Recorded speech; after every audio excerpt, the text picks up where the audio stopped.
Kisah Nabi Nuh beserta hikmah dan mukjizatnya. Nabi Nuh alaihissalam merupakan salah satu dari 25 nabi dan rasul yang wajib diimani oleh umat Islam.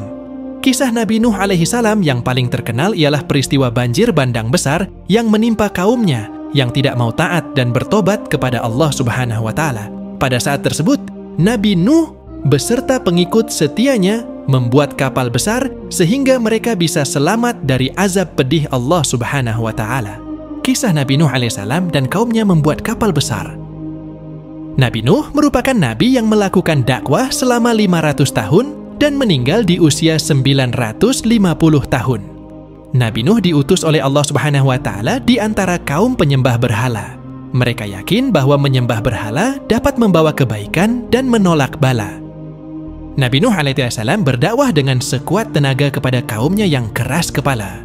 Namun demikian, selama berdakwah ia hanya mendapatkan 70 hingga 80 pengikut saja.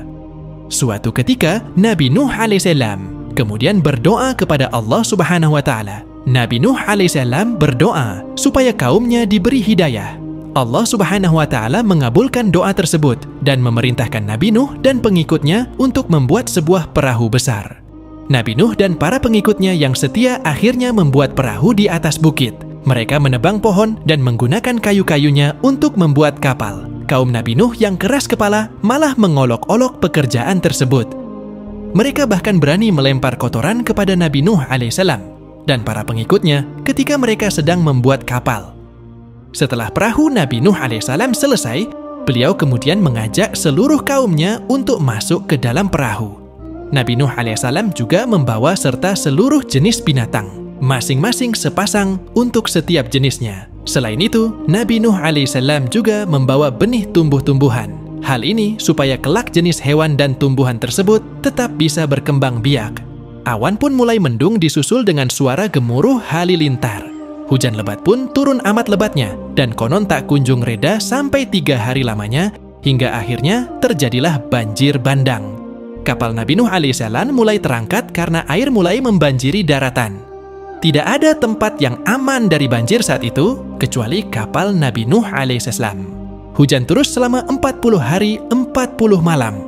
Setelah itu, hujan perlahan mulai reda dan air perlahan mulai surut. Setelah 150 hari kemudian, Nabi Nuh alaihissalam dan para pengikutnya yang setia turun dari kapal dan mulai membangun kehidupan yang baru. Mereka hidup dalam nuansa ketaatan dan kesejahteraan dalam naungan Allah Subhanahu wa Ta'ala. Keturunan Nabi Nuh alaihissalam pun semakin banyak dan menyebar ke seluruh pelosok bumi.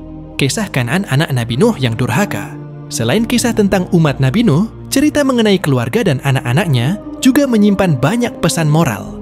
Nabi Nuh alaihissalam memiliki 4 orang putra, yaitu Syam, Khan, Yafits, dan Kan'an. Pada saat banjir bandang terjadi, semua anak Nabi Nuh alaihissalam berada di dalam kapal, kecuali Kan'an.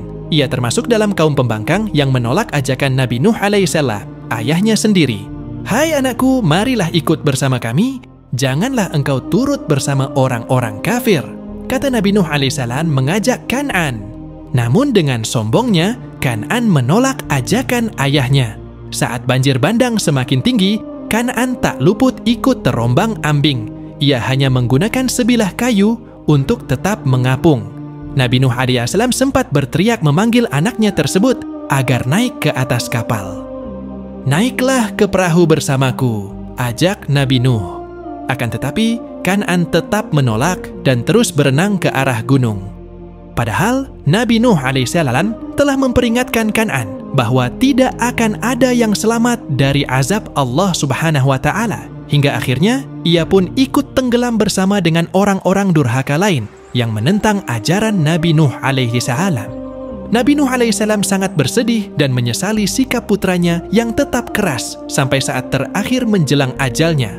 Allah Subhanahu wa Ta'ala kemudian mengingatkan dan menghibur Nabi Nuh alaihissalam meski putranya adalah keluarga sendiri, namun ia termasuk kafir karena menentang ajarannya. Kira-kira apa hikmah yang terkandung dari kisah ini ya kawan-kawan? Coba dong diskusikan di kolom komentar.